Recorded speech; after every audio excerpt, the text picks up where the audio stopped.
இயேசு ஜீவிக்கிறார். சுவிசேஷ ஊழியம் வழங்கும் ஜீவ வார்த்தைகள். கிறிஸ்துவுக்குள் பிரியமானவர்களே, ஆண்டவர் இயேசு கிறிஸ்து நாமத்தில் உங்களை யாவரையும் அன்போடு வாழ்த்தி வரவேற்கிறோம். இயேசு ஜீவிக்கிறார் ஊழியத்தின் சார்பாக ஜீவ வார்த்தைகள் நிகழ்ச்சிக்கு வந்த உங்களை கர்த்தர் ஆசீர்வதிப்பாராக.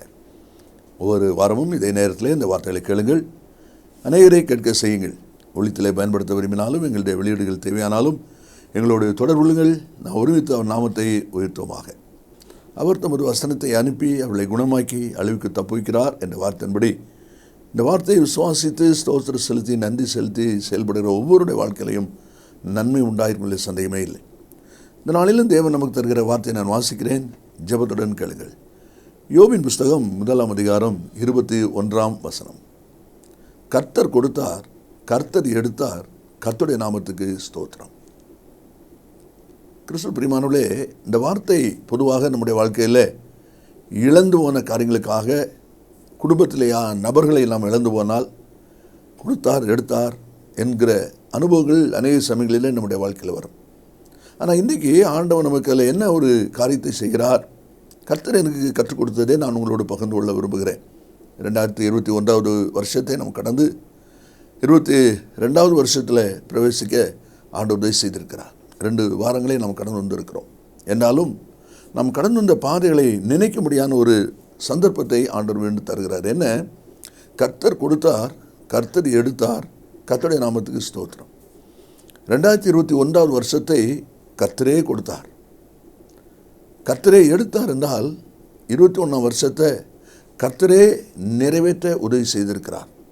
வருடம் முழுவதும் நம்மோடு கூட இருந்து நம்மை காத்து இந்த 22வது வருஷத்தில் பிரவேசிக்கும்படி நமக்கு ஒரு பாக்கியம் கொடுத்திருக்கிறார். ஆகையினாலே 2021 வருஷத்தை கொடுத்த கர்த்தருக்கு ஸ்தோத்திரம், அதை நிறைவேற பண்ணின கர்த்தருக்கு ஸ்தோத்திரம்.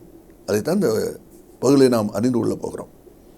ஏனென்றால் காரணம், தெசலோனிக்கே சபைக்கு பவுல் நிருபம் எழுதும்போது 1 நிருபம் 5:18 நம்ம வாசிக்கும் போது அதில் நம்ம வாசிக்கிறோம், எல்லாவற்றிலேயும் ஸ்தோத்திரம் செய்யுங்கள், இதுவே உங்களை குறித்து தேவனுடைய சித்தமாக இருக்கிறது, எல்லாவற்றிலும் ஸ்தோத்திரம் செய்யுங்கள் என்று சொல்லப்பட்டிருக்கு. தீமோத்தேயுக்கு 1 நிருபம் எழுதும்போது 2 அதிகாரம் 1 எல்லா மனுஷருக்காகவும் ஆண்டவரை நாம் துதிக்க வேண்டும் என்று சொல்லி அதில் குறிப்பிடப்பட்டிருக்கிறதை நாம் பார்க்கிறோம்.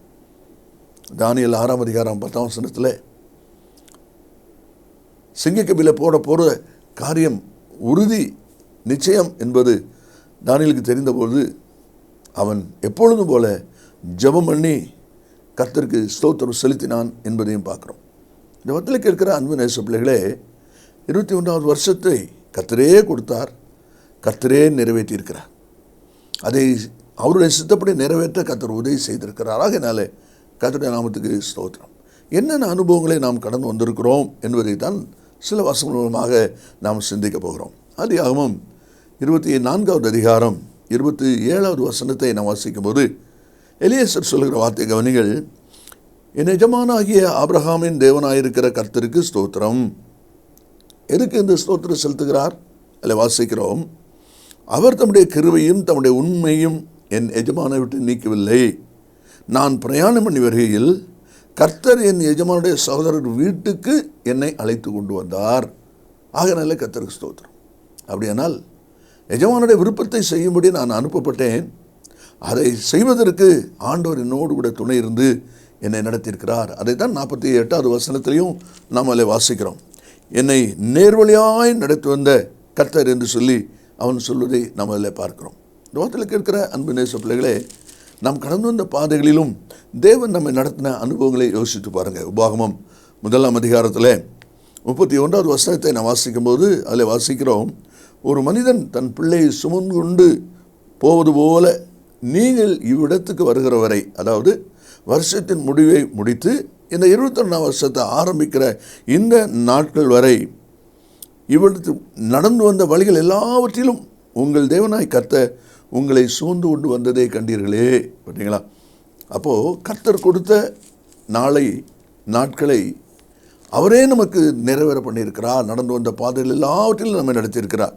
உபாகமம் 2 அதிகாரம் 7 வசனத்தில் சொல்லப்பட்டிருக்கிறது, இந்த பெரிய வனாந்தர வழியாய் நீ நடந்து வருகிறதை அவர் அறிவார். கர்த்தர் உன்னோடே இருந்தார், உனக்கு ஒன்றும் குறைபடவில்லை. ஆமென், ஹல்லேலூயா. யோசித்து பாருங்க, நம்ம கடந்து வந்த பாதைகள் எல்லாவற்றிலும் ஆண்டவர் நம்ம நடத்தி கொண்டு வந்திருக்கிறார்.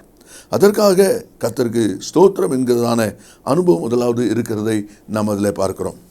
இனி ரெண்டாவது, நமக்கு ஆண்டவருக்கு நம்ம ஸ்தோத்திரம் சொல்ல வேண்டிய காரியம், கடந்த வருஷத்தின் அனுபவங்களில் இனி வரப்போகிற வருஷத்தின் அனுபவங்களில் சொல்ல வேண்டிய காரியம் என்ன என்று சொல்லி நீங்கள் பார்த்தீங்கன்னா, அதில் சொல்லப்பட்டிருக்கிறது 1 சாமுவேல் 25ஆம் அதிகாரம் 39வது வசனத்தில் தாவீது அபிகால் இடத்திலே சொல்லும் பொழுது சொல்லுகிறார், தம்முடைய அடியானை பொல்லாப்பு செய்யாதபடி தடுத்த கர்த்தருக்கு ஸ்தோத்திரம். என்ன அருமையான வார்த்தை பாருங்க. பொல்லாப்பு செய்யாதபடி, பாவம் செய்யாதபடி, ஆண்டவருக்கு ஒரு துரோகம் வேதனை செய்யாதபடி தடுத்த கர்த்தருக்கு ஸ்தோத்திரம். உங்களுடைய வாழ்க்கை யோசித்து பாருங்கள். எத்தனை சந்தர்ப்பத்தில் ஒரு நெருக்கடியான சூழ்நிலை வந்தபோது ஆண்டவர் கிருபையாய் உங்களை பாதுகாத்திருக்கிறாரே, நம்மை பாதுகாத்திருக்கிறாரே. அப்படியானால் அந்த தேவனுக்கு நம்ம நன்றி சொல்ல வேணுமே. அதுதான் பார்க்குறோம். பொல்லாப்பு செய்யாதபடி என்னை தடுத்த கர்த்தருக்கு ஸ்தோத்திரம் என்று சொல்கிறான். அதே அதிகாரத்தில் 33வது வசனம் பார்த்தீங்கன்னா, என் கையே பழிவாங்காதபடி இன்றைய தினம் எனக்கு தடை பண்ணினபடினால் என்று வாசிக்கிறோம். என் கையே பழிவாங்காதபடி. பார்த்தீங்களா? அப்போது இப்படியாக பல பாவ சம்பவங்களுக்கும் பல பொல்லாத வழிகளுக்கும் நாம் சிக்கிக்கொள்ளாதபடி கர்த்தர் நம்மை காத்திருக்கிறாரே. யோசித்து பாருங்கள். ஆபிரகாமுடைய வாழ்க்கையிலே ஆதியாகமம் 20ஆம் அதிகாரம் 16வது வசனத்தை நாம் வாசிக்கும் போது, கேராருக்கு போன இடத்துல சாராளினுடைய சகோதரி என்று சொன்னதுனால ராஜா அபிமெலேக்கு அவளை அரண்மனை கொண்டு போயிட்டான். அங்கே கர்த்தர் செய்த ஒரு காரியம் என்ன பார்த்தீங்கன்னா, நீ எனக்கு விரோதமாய் பாவம் செய்யாதபடி உன்னை தடுத்தேன். நீ எனக்கு விரோதம் பாவம் செய்யாதபடி உன்னை தடுத்தேன். என்ன அருமையான ஒரு வார்த்தை. உங்களுடைய வாழ்க்கையை யோசித்து பாருங்கள், நம்முடைய வாழ்க்கையை யோசித்து பாருங்கள். பாவம் செய்யாதபடி, மீறுதல் செய்யாதபடி கர்த்தர் நம்மை காத்திருக்கிறாரே. யாக்கோபு மேலே வேகத்தோடு கோபத்தோடு வருகிற லாபான் மாமனார், அவனை பார்த்து கர்த்தர் சொல்கிறாரு, நீ யாக்கோபோடே நன்மை அன்றி தீமை ஒன்று பேசாதபடி எச்சரிக்கையாயிரு. எத்தனை சந்தர்ப்பத்தில் கர்த்தர் நம்மை பாதுகாத்திருக்கிறார், நன்றி சொல்ல வேண்டாமா? அதான் சொல்லப்பட்டிருக்க. கர்த்தர் கொடுத்தார், வருடம் முழுவதும் கர்த்தர் நம்மை நடத்தினார், புதிய வருஷத்தை காண செய்திருக்கிறார். அந்த கர்த்தருக்கு ஸ்தோத்திரம். அதைத்தான் நம்ம எல்லாம் வாசிக்கிறோம். அதே போல் மூன்றாவது ஒரு அனுபவம் நீங்கள் யோசிப்பீங்கன்னா, எஸ்ரா புஸ்தகத்தில் நம்ம வாசிக்கும் போது 7வது அதிகாரம் 27வது வசனத்தை நாம் பார்ப்போமானால் அதில் சொல்லப்பட்டிருக்கிறது. எஸ்ரா 7ஆம் அதிகாரம் 27வது வசனத்தில், ராஜாவின் கைக்குள்ளான பலத்த எல்லா பிரபுக்களுக்கும் முன்பாக எனக்கு தயை கிடைக்க பண்ணின எங்கள் பிதாக்களின் தேவனாகிய கர்த்தருக்கு ஸ்தோத்திரம். எனக்கு தயை கிடைக்க பண்ணின கர்த்தருக்கு ஸ்தோத்திரம் என்று சொல்வதை பார்க்கிறோம். முதலுக்கு இருக்கிற அன்பு நேச பிள்ளைகளே, யோசித்து பாருங்கள். கடந்து வந்த பாதைகளிலே ஆண்டவர் எவ்வளவு அற்புதமாய் நமக்கு மனுஷருடைய கண்களில் தயை கிடைக்க பண்ணியிருக்கிறார். கர்த்தருடைய கண்களில் நமக்கு தயவு கிருபை கிடைக்கும் போது நீதிமான்கள் சூழ்ந்து கொள்வார்கள் என்று சொல்லி சங்கீதத்தில் வாசிக்கிறோம். அப்படிப்பட்ட ஒரு காரியத்தை தான் இதிலே சொல்லப்பட்டிருக்கிறது. எனக்கு தயவண்ணின கர்த்தருக்கு ஸ்தோத்திரம் என்பதை நம்ம வாசிக்கிறோம். ரூத்து புஸ்தகம் 2வது அதிகாரம் 10ஆம் வசனத்தில் வாசிப்பீங்கன்னா, ரூத்து போவாசை பார்த்து சொல்கிறான், ரூத்து முகங்குப்புற விழுந்து வணங்கி, உம்முடைய கண்கள் எனக்கு தயை கிடைத்தது, எதனால தயை கிடைத்தது என்று சொல்கிற ஒரு அற்புதமான வார்த்தையை நாம் அதில் பார்க்கிறோம். அது மட்டும் இல்லை, எஸ்தரை குறித்து நம்ம வாசிக்கும் போது 2ஆம் அதிகாரம் 15வது வசனத்தில், எஸ்தருக்கு தன்னை காண்கிற எல்லார் கண்களிலும், ராஜாவானாலும் சரி, ஏகாயானாலும் சரி, மனுஷரானாலும் சரி, யாரானாலும் எல்லாருடைய கண்களிலும் தயவு கிடைத்தது என்று சொல்லி பார்க்கிறோம். ஆமே. நான் அன்பு நேச பிள்ளைகளே, 2019, 2020 இப்படிப்பட்ட போராட்டத்தின் நாட்கள் நம்ம கண்டு வந்திருக்கிறோம். 21 அதே மாதிரி ஒரு போராட்டத்தின் நாட்களாக இருக்குது. இப்போ 22 வந்திருக்கிறோம். இதுவரைக்கும் ஆண்டவருடைய கரம் நம்மோடு கூட இருந்து தயகடைக்க பண்ணினவர் இந்த 22வது வருஷத்துலையும் நமக்கு தயகடைக்க பண்ணுவார் என்பதில் சந்தேகமே இல்லை. காரணம், அவருடைய கடைக்கண் பார்வை நம்மில் இருக்கிறது என்பதை நாம் மறந்து போகக்கூடாது. இந்த வருஷத்தில் வாக்கு கொடுத்திருக்கிறார். கர்த்தர் நமக்காக ஒரு காரியம் செய்வார். அதே போல் உங்களுக்காக ஆண்டவர் நிச்சயமாய் ஒரு காரியத்தை செய்ய போகிறார். அது என்ன? காண்கிற மக்கள் மத்தியிலே, வேலை செய்கிற ஸ்தலத்தில், என்னென்ன சூழ்நிலையில் இருக்கிற அந்தந்த இடங்களில் கர்த்தர் உங்களுக்கு தயகடைக்க பண்ணுவார். அதைத்தான் நம்ம எல்லாம் வாசிக்கிறோம். அது மாத்திரமல்ல, 4வது ஒரு காரியமாக சங்கீத புஸ்தகம் 66வது அதிகாரத்தினுடைய கடைசி வசனத்தை நம்ம வாசிக்கும் போது அதிலே விதமாய் நம்ம வாசிக்கிறோம்.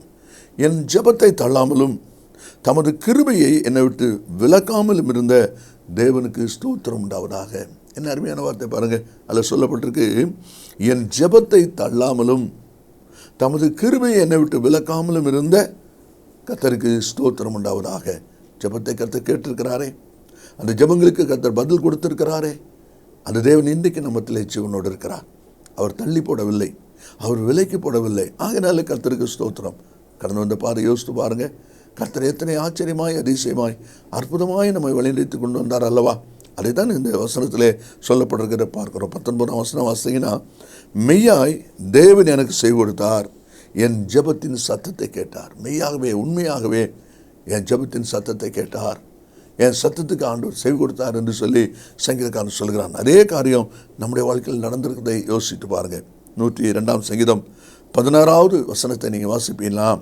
திக்கற்றுடைய ஜெபத்தை அலட்சியம் பண்ணாதவர் என்று சொல்லி தேவனுடைய வார்த்தை சொல்வதை பார்க்கிறோம். ஒருவேளை மனுஷர் உங்கள் வார்த்தைக்கு மதிப்பு கொடுக்காமல் இருக்கலாம், உங்கள் வார்த்தையை அற்பமாக நடத்துகிறதா இருக்கலாம். ஆனால் தேவன் ஒருபோதும் அப்படி அல்ல. தேவன் வசனம் சொல்லுது, திக்கற்றுடைய ஜெபத்தை அலட்சியம் பண்ணாதவர் என்று சொல்லி வாசிக்கிறோம். எசேக்கியா ராஜா ஜெபிக்கிற பொழுது கர்த்தர் அந்த ஜெபத்தை கேட்கிறார். உன் விண்ணப்பத்தை கேட்டேன், உன் கண்ணீரை கண்டேன், ஆகனால் நீ ஆலயத்து போவா, உனக்கு 15 வருஷம் கூட்டி கொடுக்குறேன்னு சொன்னாரே. அதே தேவன் நம்முடைய ஜெபத்தையும் கேட்கிற தேவன் என்பதை மறந்து போக வேண்டாம். ஆண்டவர் தம்முடைய வார்த்தையை, தம்முடைய கிருபையை நம்மை விட்டு விலைக்கு போடவில்லை என்பதையும் அந்த வசனத்தில் நாம் வாசிக்கிறோம். அன்பின் பிள்ளைகளே, கடைசியாக ஒரு வசனத்தை வாசித்து நாம் ஜெபிக்க போகிறோம். ஆதியாகமம் 14வது அதிகாரம் 20வது வசனத்தை நாம் வாசிக்கும் போது அதிலே விதமாய் வாசிக்கிறோம். ஆதியாகமம் 14:20, உன் சத்துருக்களை உன் கையில் ஒப்பு கொடுத்த உன்னதமான தேவனுக்கு ஸ்தோத்திரம் என்று சொன்னான். பார்த்தீங்களா? அந்த வசனத்தை நல்லா கவனிங்க. உன் சத்துருக்களை உன் கையில் ஒப்பு கொடுத்த உன்னதமான தேவனுக்கு ஸ்தோத்திரம் உண்டாவதாக என்று சொன்னான் என்று சொல்லி நாம் அதில் வாசிக்கிறோம். அருமையான கர்த்தருடைய பிள்ளைகளே, நம்முடைய வாழ்க்கையில், உங்களுடைய வாழ்க்கை பாதையில் நீங்கள் கடந்து வந்த சூழ்நிலைகளிலே கர்த்தர் எத்தனையாய் காத்திருக்கிறார், வழிநடத்திருக்கிறார். சத்துருக்கள் பெருகி இருக்கிற ஒரு காலத்தில் வாழ்ந்து கொண்டிருக்கிறோம். வேலை ஸ்தலமானாலும் சரி, வீட்டிலே ஆனாலும் சரி, சொந்த ஜனங்களே நமக்கு விரோதமாக எழும்பி செயல்படுகிற ஒரு காலத்தில் நாம் வாழ்ந்து கொண்டிருக்கிறோம். அப்படிப்பட்ட சூழ்நிலையிலும் ஆண்டவர் தம்முடைய கிருபையின் கரம் கொண்டு நம்மை காக்கிறார். யாத்திராகமம் 18வது அதிகாரம் 10ஆம் வசனத்தில் வாசிக்கும் போது, உங்களை எகிப்தியரின் கைக்கும் பார்வோனின் கைக்கும் தப்புவித்து எகிப்துடைய கையின் கீழிருந்த ஜனத்தை விடுவித்த கர்த்தருக்கு ஸ்தோத்திரம் என்று சொல்லி வாசிக்கிறோம். அருமையான கர்த்தருடைய பிள்ளைகளே, அதுதான் இந்த வசனத்தில் சொல்லப்பட்டிருக்கிறது. கர்த்தர் 2021 வருஷத்தை கொடுத்தார். அந்த வருடம் முழுவதும் ஆண்டவர் நம்மை பாதுகாத்து நடத்தினார். இப்பொழுது 22வது வருஷத்தை நமக்கு தந்திருக்கிறார். அப்படியானால் இந்த நாட்களில் தேவன் நமக்கு கரம்பிடித்து நடத்த போதுமானவராக இருக்கிறார். அந்த சத்துருடைய அனுபவத்தை குறித்து 124ஆம் சங்கீதம் முழுவதும் நீங்கள் வாசித்து பாருங்க. அதில் குறிப்பாக 6ஆம் வசனத்தை பார்த்தீங்கன்னா, அவருடைய பற்களுக்கு இரையாக ஒப்புக்கொடாதிருக்கிற கர்த்தர் ஸ்தோத்திரம் என்று சொல்லப்பட்டிருக்கிறது. அருமையான கர்த்தருடைய பிள்ளைகளே, இந்த வேதவசனத்தின் அனுபவத்தில் நாமும் நம்முடைய வாழ்க்கையில் ஆண்டவர் கிருபையாய் இந்த நாட்களிலும் 22வது வருஷத்தை நமக்கு தந்திருக்கிறார் என்று சொன்னால், இதை கொடுத்திருக்கிற ஆண்டவர் இந்த வருடம் முழுவதும் நம்மை கரம் பிடித்து நடத்த போதுமான தேவனாக இருக்கிறார். காரணம், கர்த்தர் நமக்காக ஒரு காரியம் செய்வார். நாம் ஜெபிப்போமா? இயேசு சீக்கிரம் வரப்போகிறார். நல்ல பிதாவே, உம்மை நன்றியோடு ஸ்தோத்திரிக்கிறோம். கர்த்தர் எங்களுக்கு கொடுத்த நல்ல வார்த்தைக்காய் ஸ்தோத்திரம். ஒவ்வொரு பிள்ளைகளும் கர்த்தர் தன்னை நடத்த இந்த பாதையை நினைவுறுதி ஸ்தோத்திரம் செலுத்தவும், புதிதாக நீர்களுக்கு தந்திருக்கிற இந்த ஆண்டிலே இவ்விதமான நன்மை நாங்கள் பெற்றுக்கொள்ளப் போகிறோம் என்று விசுவாசித்து நன்றி செலுத்தவும் ஆண்டவர் உதவி செய்வீராக. கர்த்தர் இயேசுவின் நாமத்தில் ஜெபிக்கிறோம் நல்ல பிதாவே. ஆமென், ஆமென். கர்த்தர் உங்களை ஆசீர்வதிப்பாராக. ஆமென். கிறிஸ்துவில் அன்பு நேச பிள்ளைகளே, ஏற்கனவே நான் அறிவித்தபடி அந்த நகோமி என்கிற புஸ்தகம் இப்பொழுது நம்முடைய கரங்களில் ஆயத்தமாக இருக்கிறது. ஆவியானவருக்கும் நகோமிக்கும் உள்ளதான அந்த உறவை பற்றிய ஒரு ஆழமான கர்த்தனை இந்த புஸ்தகம் உங்களுக்கு ஆசீர்வாதமாக இருக்கும். அதனுடைய விவரங்களை நீங்கள் இடத்தில் கேட்டு பெற்றுக்கொள்ளுங்கள். கர்த்தர் நம்மை ஆசீர்வதிப்பாராக.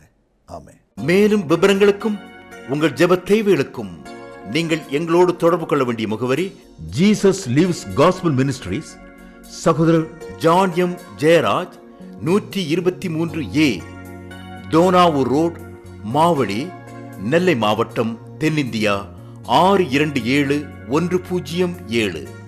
செல்போன் 944311 13 292.